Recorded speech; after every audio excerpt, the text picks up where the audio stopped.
This is a mandatory meeting for everybody, whether being here in person or watching on video, and this not only applies to sports, but it applies to all of our other extracurricular activities within the school.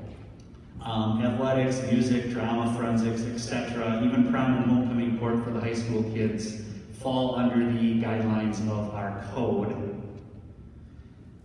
This is a list of our current sports offerings. I know we have some sixth grade families here. Obviously not all of these apply to you. If you're a sixth grader, it's only cross country and wrestling. But once you get into middle school and then obviously high school, these are your athletic offerings.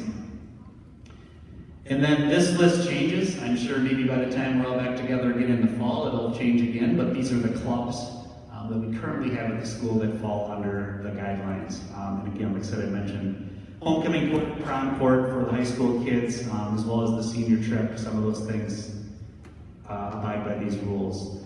We just remind kids that everything here that you participate in extracurriculars is a privilege. Sometimes when kids get in trouble and we have to administer some of these rules, they don't always agree with that, but it is a privilege to be part of these extra things that are an extension of the school day. The four things that we're going to go through: attendance, the academic standards, some behavioral things, and then of course, the most important thing for everybody, right, while you're here is what paperwork you have to turn in at the end. So those are kind of the four main things that I'm going to cover. And I'm just going to try to roll through as quick as we can. And like I said, if there's questions or clarifications needed, you can ask. Maybe this goes without saying, but you do have to be enrolled as a full-time student here at Deerfield to participate in any of our extracurriculars. Obviously, in this day and age, and now even more so probably with COVID, that could apply also virtually or different online classes that kids take, but you do have to be a full-time student, and you do have to be in school all day, although there is some exceptions to that. So we know doctor's appointments, family functions, different things come up. The main thing with all of our athletes and students in extracurriculars are having an advanced makeup form if you know you're going to be gone. If you're at a doctor's appointment, bringing documentation. If something comes up last minute and you know what happens, calling the school as soon as possible. Because, and I'll get to this more in a little bit, if you're not in school all day and it was not excused, you potentially risk being ineligible to participate later that day in any of the activities. So, as I just mentioned, you would be ineligible to participate. Being tardy is part of this, and we have some students that learn this the hard way, that if they're late to school, they will be ineligible that night. Now, I will say, I think the secretaries in the office are very understanding, and if it's a kid who's never been late before, and they come rolling in 30 seconds late, they're probably going to talk to them and find out what happened, and we're maybe not going to hold them quite to that letter of the law. But then when we start having the kids that 8, 9, 10 times are a couple minutes late, then we start having problems. The one thing that, this doesn't apply to a lot of you, but like show choir, for example, we'll meet early in the morning. If you're a show choir kid, that means you do have to be in time for that too at 7 in the morning. So beyond the school day, the coaches of the sports teams, or if there's an advisor of an after-school club, they expect their students to be there. And not all of them are necessarily in the building. And so we tell our coaches and tell our advisors that if, Johnny is on your team and he's not there after school and he was in school and he didn't notify you that he was going to be gone, you as a coach can count that as a non-excused absence.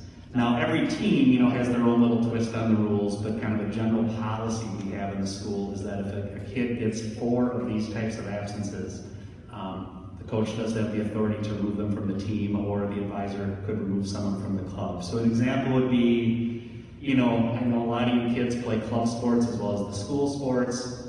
All of a sudden, 3-4 times in a row, you're blowing off the school sports practice for one of your club sports.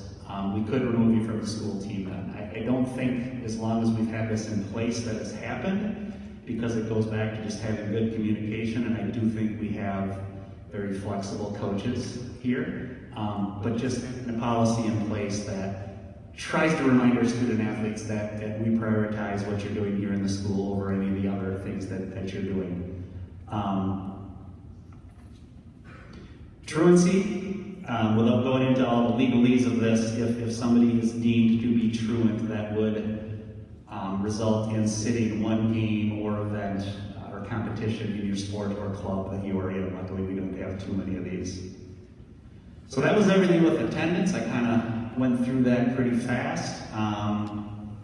But the last thing I'll say about that is all of our coaches and advisors get an attendance report every day. And again, it just goes back to the communication that if there was a kid gone, we try to look into it and figure out if it was excused, unexcused, and whether or not they're eligible that night.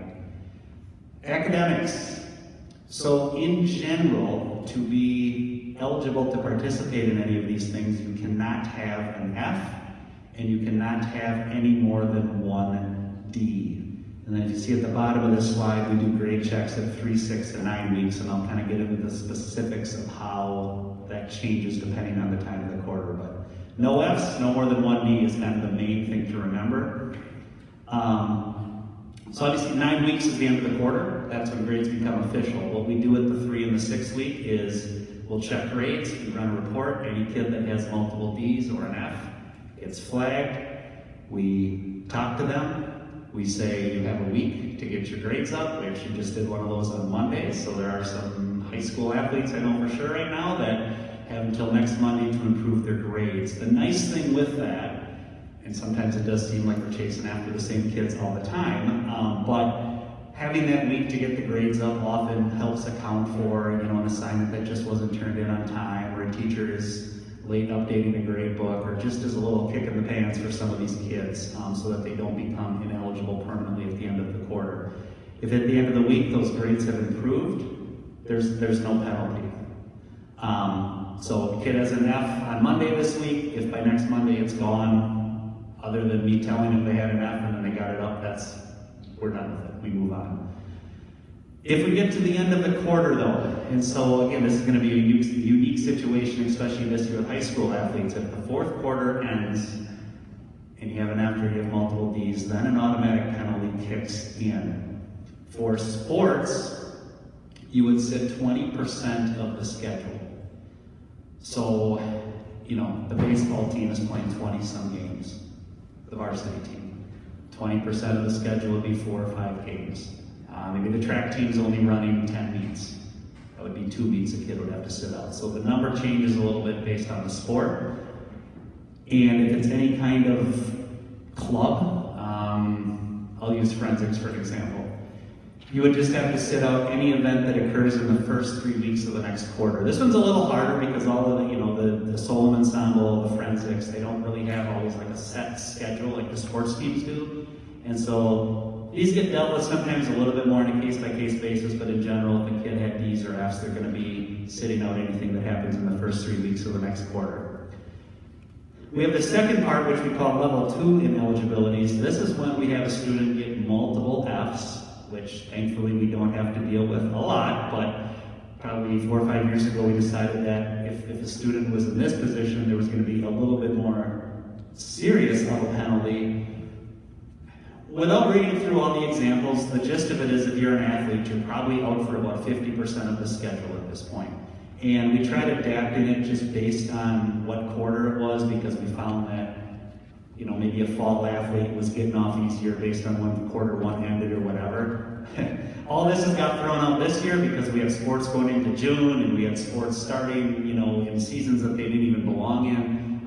But I think if you're an athlete and you have 2 Fs, more or less you're sitting out for about 50% of your season. And then if you are, and is it on here with the clubs? Yep. So whereas level 1 with like a forensics or something, they would be ineligible for one event. Level 2, they would be ineligible for anything. So just wanted to make sure I covered that. Anything with the grades. No Fs, no more than 1 D. That's probably the main thing to remember. 3, 6, and 9 weeks.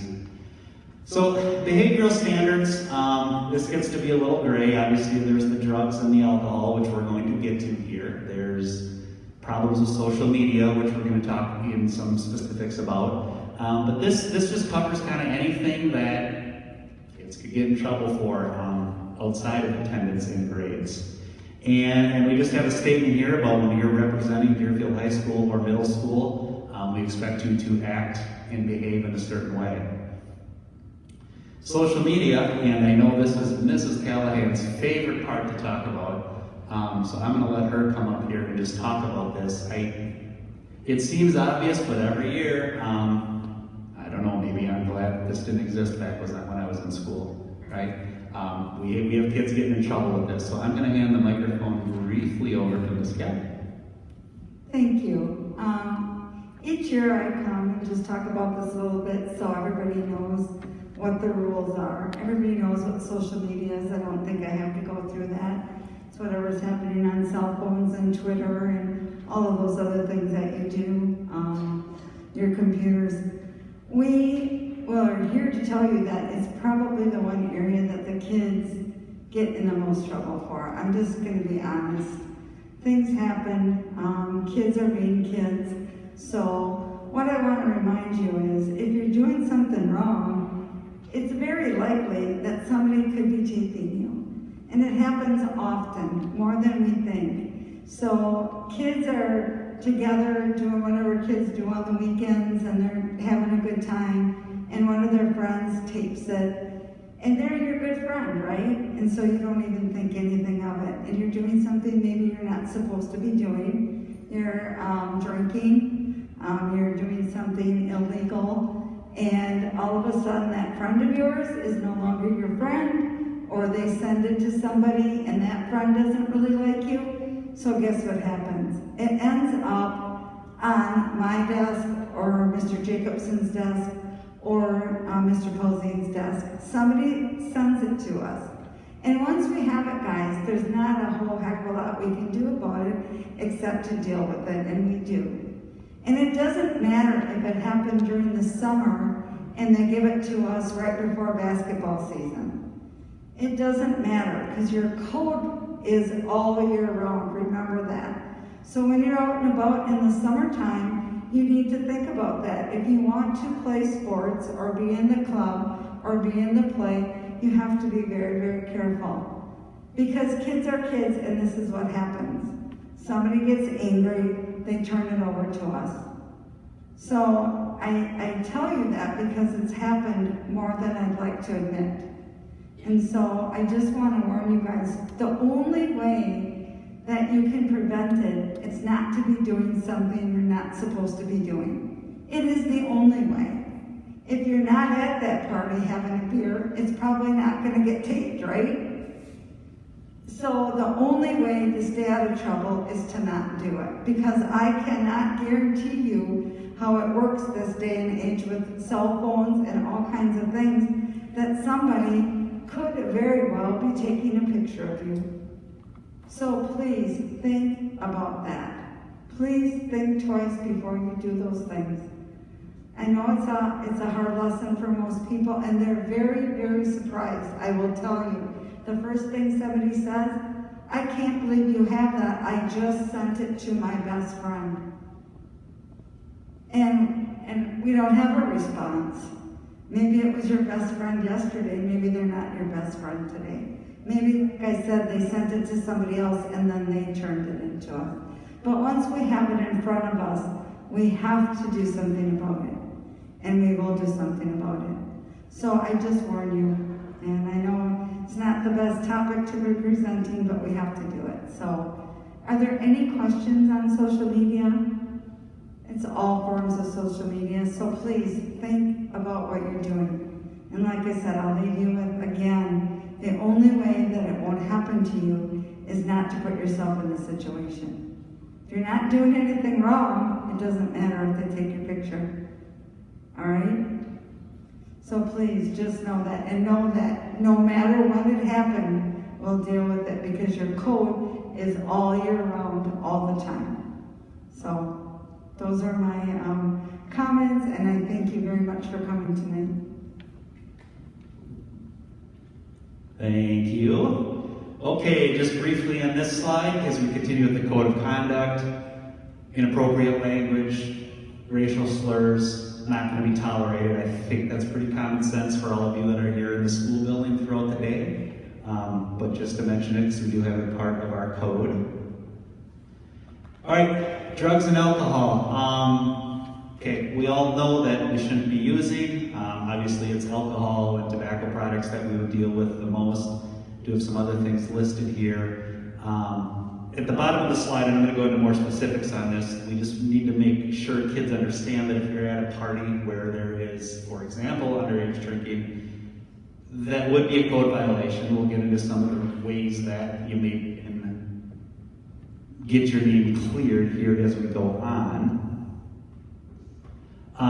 But let's say that you were at a party that got busted, or on Monday morning, maybe we get pictures from social media that say, hey, these 15 kids were at a drinking party.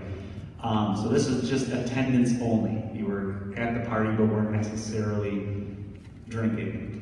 If you're in sports, your first violation is 20% of the season, so very similar to what we talked about with the grades before. If you're in a non-athletic activity, it's the next event you would sit out. And then you can look at, as we go forward, there's second offense, third offense, and the percentages just grow as we go forward. And also for an athlete, it would make you ineligible for any major awards, team MVP, things like that at the end of the season. There's also a counseling component to it, and I'm going to talk a little bit more about that in a minute, that you meet with Mrs. Shu, our counselor here at school. If we find out that you are actually consuming an illegal substance, the penalties stay the same as far as the percentages. What changes is the number of hours of counseling grows a little bit. So as we move on from that, so when we have kids meet with Jackie Shu, we expect them that once we notify them of the code violation, so we meet with them here at school and a letter goes home, they will do a couple of things. They will not only contact Mrs. Shu within a week of getting the penalty, which I don't think that's mentioned on this slide, but they will also finish their counseling within a month. Now, we give Mrs. Shu a little leeway there. Not that it didn't happen this year because we weren't in school, but a snow day or something like that and the counseling session gets canceled, we give some flexibility. But if you don't finish your counseling, you are then suspended for a full calendar year. Why did we do that? Well, probably 3-4 years ago we had students that were just blowing off the counseling part of it. And they were like, well, my 20%'s up, I'm back to playing, I don't have to worry about meeting with Mrs. Shu. And so we met and said if we felt that this was an important component of a code violation, we had to put some teeth to it. So it's no problem if you contact her and then meet with her. She's pretty good at communicating with you. But just know that, and we really try to remind the students of this when they get coded, that it's like, don't forget about this part of it. And then also just remember that any violations of this nature are carried over to the next season or even the next school year. So grading's a little different. You get some F's first quarter, you're not in a sport. If your grades are good second quarter and you're in a sport, you kind of get a fresh start again. If you get an athletic code violation, that does stay with you until you have a chance to serve it. And I don't know that I mentioned that in one of the slides. I mean, that's not even really our policy for sports, that's a WIA policy. That, they do make kids eventually serve that. So here's the part about, what if I'm at a party and find out it isn't what I expected? What can I do to get out of there and then have my name cleared? And here's some of the things. And I think the biggest thing is just communication. Cell phones are everywhere these days. And so if on a Monday morning we find out there was a party busted, it's these 15 names. And then through meeting with the students or checking phone records or looking at text messages, we find out that hey, these 5 kids legitimately made an effort to get out of there as soon as they found out it was something bad.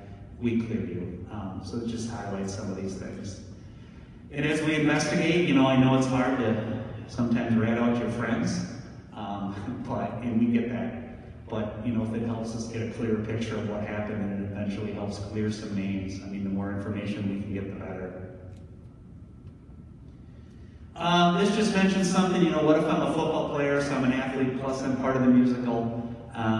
There is some times where the timing can be pretty bad for a kid, where if they get in trouble for something and they're in a couple different activities all at the same time, athletics and non-athletics, yeah, you will end up serving double, so to speak. So you kids that are involved in a lot of stuff sometimes have a little more on the line if something were to happen. And again, just mentioning that an athletic code, this is probably a good example to bring up. Let's say you are a football player, there's not even 20% of the season to serve a suspension anymore. We'll work with you and figure out, like, okay, what percentage do you have left for your next sport? And I can say that happened a little bit this year with COVID. Nobody's fault there, but we had to get creative with some of these schedules that were short and seasons starting late, but I think we kind of worked through each of those with situations that we had. Oh yeah, here it is, where that has to carry over if you're not in a sport at the time that you receive your violation. We do have an appeal process. If you think you were wrongly accused of something, the school certainly can look into that. But it should be noted that the appeal process is for the purpose of determining if a student has been falsely accused. It's not to be used to have a suspension modified. Okay, so it's, yes, if we wrongly accuse someone of doing something wrong or being somewhere, we can look into that. But like the 20% and all those are cut and dry. That's not going to be up for debate. Anything there with any of that? We're getting to the end. This is now the important part, right? What forms you need to turn in. We're not quite done after this, but I know this is the part that y'all really want to listen to.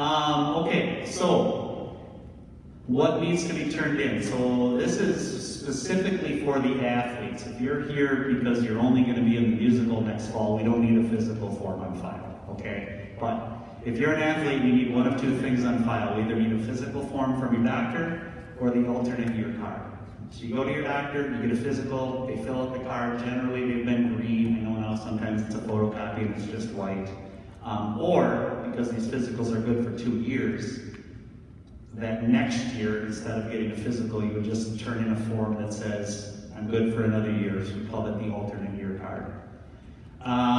That form that I think a lot of you either have in front of you already or will grab on the way out is where you sign off and acknowledging you understand what we talked about tonight.